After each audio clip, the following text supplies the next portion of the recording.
ETF index mutual funds నేర్చుకుని stock మార్కెట్లో రాణించాలనుకుంటున్నారా? వెంటనే ఈ నెంబర్కి కాల్ చేయండి. నమస్తే రమ్మగారు. నమస్తే జయ. రమ్మగారు, విక్రమ బేతాళ కథలు ఏదన్నా చెప్తారా? పట్టువదలని విక్రమార్కుడు మళ్ళీ వెనక్కి నడిచాడు. శవాన్ని భుజం మీద వేసుకున్నాడు, నడుస్తున్నాడు. ఆశ్రయించుకుని శవాన్ మీద ఉన్నటువంటి బేతాళుడు మార్గాయాసం తెలియకుండా ఓ కథ చెప్తానని ఈ కథ చెప్పాడు. ఓకే. పూర్వం ఒక ప్రసిద్ధమైన గురుకులంలో తరుణుడు అని ఒక కుర్రవాడు చదువుకునేవాడు. వాడి పెద్ద అమ్మా నాన్న ఎవరు లేరు, బాబాయో మామయ్యో ఎవరో తీసుకెళ్ళి విద్యాపీఠంలో చేర్పించారు. విద్యాభ్యాసం అప్పుడు సులువు కదా జయ, ఫీజులు లేవు గీజులు లేవు. పిల్లడు వినయంగా చదువుకునే ఉద్దేశం కలిగి ఉంటే చాలు. ఆ విద్యాపీఠంలో ఎంతకాలమో ఉన్నాడు. యుక్త వయస్కుడు అయ్యాక చదువు అయిపోయింది, ఇక నువ్వు వెళ్ళమన్నారు. అయితే వీడేమనుకున్నాడు, మంచిగా చక్కగా చదువుకున్నాడు అబ్బాయి. ఈ చుట్టుపక్కల ప్రాంతాల్లో ఉద్యోగ అవకాశాలు ఉన్నాయి, కానీ ఏదైనా ప్రసిద్ధ క్షేత్రానికి వెళ్ళి అక్కడ మన విద్వత్తు చూపించుకుని ఉంటే మనం ఉండే ప్లేస్ కూడా మంచిది కావాలనుకుని విభావస క్షేత్రం అని క్షేత్రానికి వెళ్ళాలనుకున్నాడు. గురువుగారు ఈ అబ్బాయి విభావస క్షేత్రం దాకా వెళ్ళడానికి ఏదో కొద్దిగా కాసిన డబ్బులు ఇచ్చారు. మామూలుగా వాళ్ళకి దాతలు ఉంటారు విద్యాపీఠాలకి. విద్యార్థులు ఇట్లా ఇంటికి వెళ్ళేటప్పుడు వాళ్ళకి మార్గపు దారి ఖర్చులు, ఏదైనా అనారోగ్యంతో ఉంటే ఆరోగ్యానికి వైద్యపు ఖర్చుల కోసం కొంత నిధి ఉంచేవాళ్ళు. ఆ నిధులు ఎంచి వెళ్ళిపోయే విద్యార్థికి ఏదో కాస్త పెడతారు చేతులు. ఓకే. స్టైఫెండ్ లాగా. ఆ స్టైఫెండ్ చిన్నదే, స్టైఫెండ్ పుచ్చుకుని వచ్చాడు. ఈ విభావస క్షేత్రం విద్యాక్షేత్రానికి చాలా దూరం. దాదాపుగా డబ్బులు అయిపోయినాయి. తన దగ్గర కొద్దిపాటి చిల్లర పైసలు ఏవో ఉన్నాయి, అంతే, కొంచెమే ఉంది డబ్బు. అయితే విభావస క్షేత్రంలోకి వెళ్ళాక అతనికి 2-3 చోట్ల భోజనం ఏర్పాట్లు సాగినాయి. కుదిరిన చోట కుదురుతుంది, లేకపోతే కొనుక్కోవాలి. అదే ప్రయాణపు ఖర్చులు పెట్టుకుని క్షేత్రం లోపలికి వెళ్తే ఎక్కడ లోపలికి ఊర్లోకి నడుస్తుంటే ఓ చోట ఒక బయలంత పెద్ద గుంపు కనపడింది.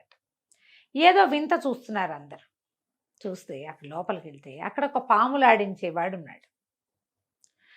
ఒక మొరటైన మనిషి ఒకడు పామును ఆడిస్తున్నాడు.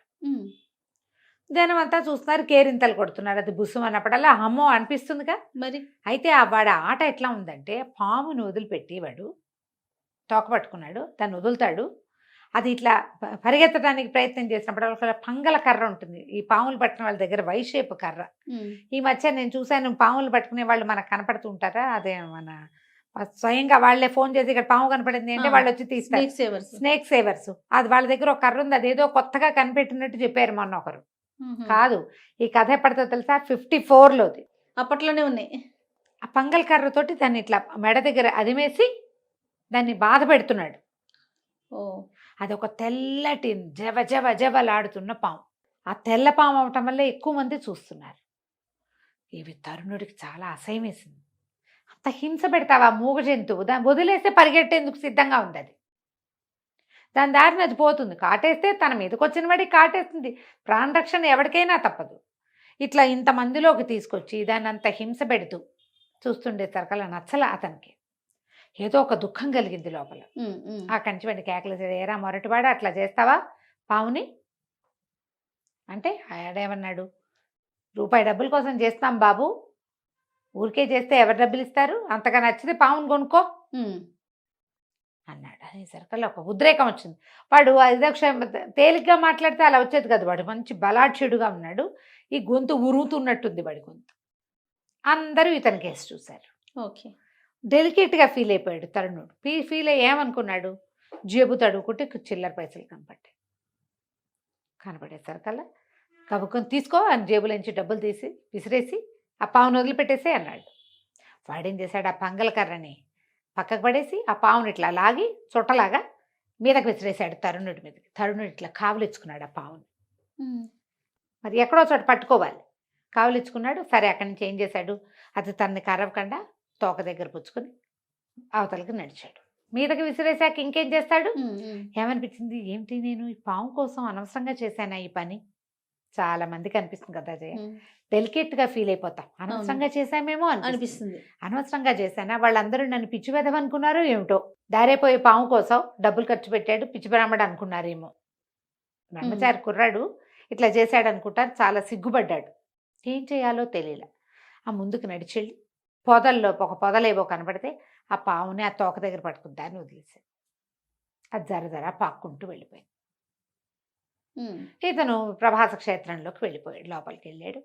సరే వార వీర మంత్రుల్ని వాళ్ళని వీళ్ళని గురుకులాల్ని చూశాడు. ఏదో ఉద్యోగం లభించింది. ఈ పాము ఒక నాగకన్య. ఓహో.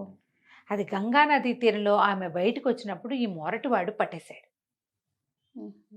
గంగ కూడా కదా, అక్కడ ఏదో ఒక నది ఉంది. ఆ నదీ తీరంలో బయటకు వచ్చింది. చెలికత్తలంతా వెళ్ళిపోయారు. పాములు వస్తాయి కదా నీళ్ళల్లోకి. ఈవిడ దొరికింది. అయితే ఇతని మీద వేసినప్పుడు ఇతను కౌగులించుకున్నాడు కదా, ఆ అమ్మాయికి ఆ స్పర్శలో అతిమానుషమైన ఒక ప్రేమాతిశయం కనపడింది. ఓహో.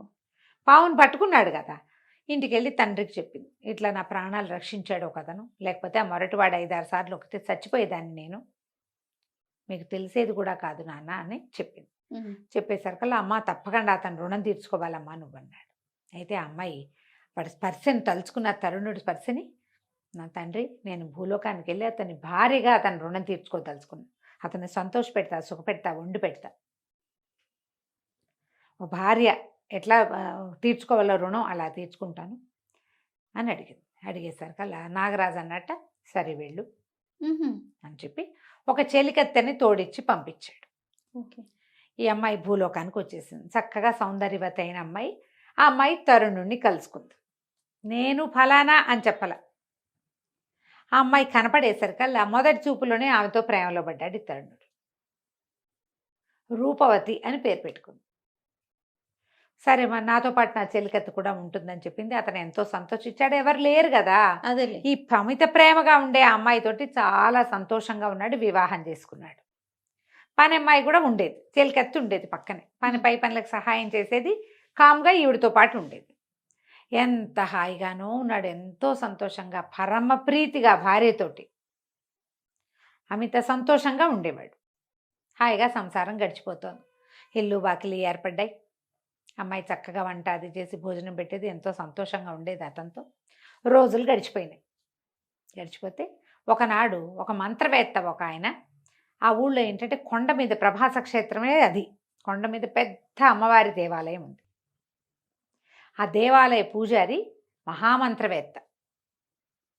ఆయన ఒకనాడు ఈ తరుణుడు ఉన్న వీధిలోకి వచ్చాడు. ఓహో. వచ్చి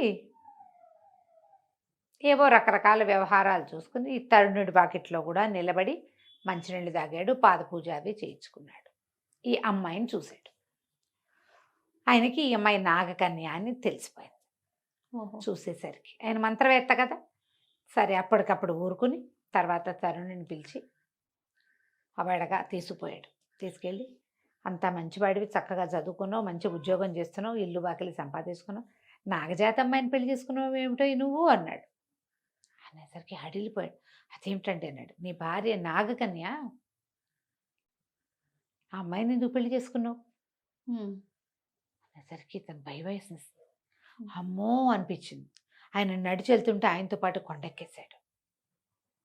కొండ మీద అమ్మవారి గుడి ఉందిగా, అమ్మవారి దర్శనం చేసుకున్నాక బెదిరిపోతున్నాడు, భయం వేసేసింది, కాళ్ళు చేతులు ఉనికిపోతున్నాయి. ఆయన ఇలా ఇతర జాతి దేవజాతులైన పిల్లల్ని, ఆడపిల్లల్ని వివాహం చేసుకున్న వాళ్ళు ఏమవుతారు, యక్ష స్త్రీలని కన్యల్ని వివాహం చేసుకుంటే యక్షిణి ఏం చేస్తుందో, గంధర్వకాంత ఏం చేస్తుందో, నాగజాతి కన్యలు ఏం చేస్తారో, అలా బోల్డ్ అని కథలు చెప్పాడు. ఓహో. తను హడిలిపోయాడు. స్వామి నేను ఇంటికి వెళ్ళినండి, కొండ మీదే ఉంటాను, దయచేసి నన్ను ఇక్కడే ఉండివ్వండి, ఎట్లా నా భార్య నుంచి తప్పించుకోవటం అన్నాడు. అనేసరికి ఆయన సరే ఇక్కడే ఉండిపోమన్నాడు. ఇంటికి వెళ్ళాల. సాయంత్రం చీకటి పడింది. మధ్యాహ్నం 4 అయ్యేసరికి వచ్చేసేవాడు, రాలేదు. ఈ పిల్ల వల్ల ఏడవటం మొదలుపెట్టింది, మా ఆయన ఏమైపోయాడో అని. ఆ అమ్మాయికి దైవశక్తులు ఏం లేవు, మనిషిగా ఉండటానికి వచ్చేసింది కదా. అక్కడి నుంచి చెలికత్తంది, వెతుకుతాం పదమమ్మ, ఎక్కడైనా వెతుకుతాం. రోడ్డు మీద అందరినీ వచ్చాడా తరుణుడు, ఫలానా పండితుడు వచ్చాడా వచ్చాడా వచ్చాడా అంటే కొండ మీదకి వెళ్తున్నప్పుడు చూసామన్నారు ఎవరు. పూజారి గారితో వెళ్ళాడంటే పిల్ల పాపం సరేననుకుంది. ఇది ఎప్పుడు జరిగింది, ఆ రాత్రంతా వేచుండి మరుసటి రోజు మధ్యాహ్నం ఎండెక్కాక ఆ అమ్మాయికి తెలిసింది. మధ్యాహ్నం పొద్దున్న నుంచి మొదలుపెట్టింది వెతకటం. నిన్న చూసా అంటే నిన్న కొండెక్కాడు, కొండ మీద ఉన్నాడేమో చూద్దామని. అప్పటికి ఎండ మాడిపోతోంది. ఎండవేళ ఎవ్వరూ ఆ కొండెక్కరు, పొద్దున్నే ఎక్కుతారు, 10 గంటల లోపల తిరిగి వచ్చేస్తారు. మళ్ళీ సాయంకాలం ఎక్కచ్చు. ఉమ్. మధ్యాహ్నం వేళ ఎవ్వరూ ఆ కొండ ఎక్కరు. సాయంత్రం వేళ కొండ ఎక్కిన వాళ్ళు సాధారణంగా కొండ మీద ఉండిపోతారు, పొద్దున్నే దిగొస్తారు. అట్లా ప్రమాదకరమైన కొండ, ఎండకి పిచ్చిగా కాలిపోతుంది. మేము వెళ్ళామా అక్కడికి, మేల్కోటే యోగ నరసింహస్వామి. ఉమ్. ఆడ ఎండెక్కితే దిగలేం జయ. అవునండి. ఉమ్. మేల్కోటేలో అంతే. చెప్తా, ఇంకో చోట వెళ్ళాం కదా మేము, అది షోళంగీర్ నరసింహస్వామి పైన ఆంజనేయ కొండ, నరసింహకొండ, 2 కొండలు కదా, అక్కడ కూడా అంతే. ఓ.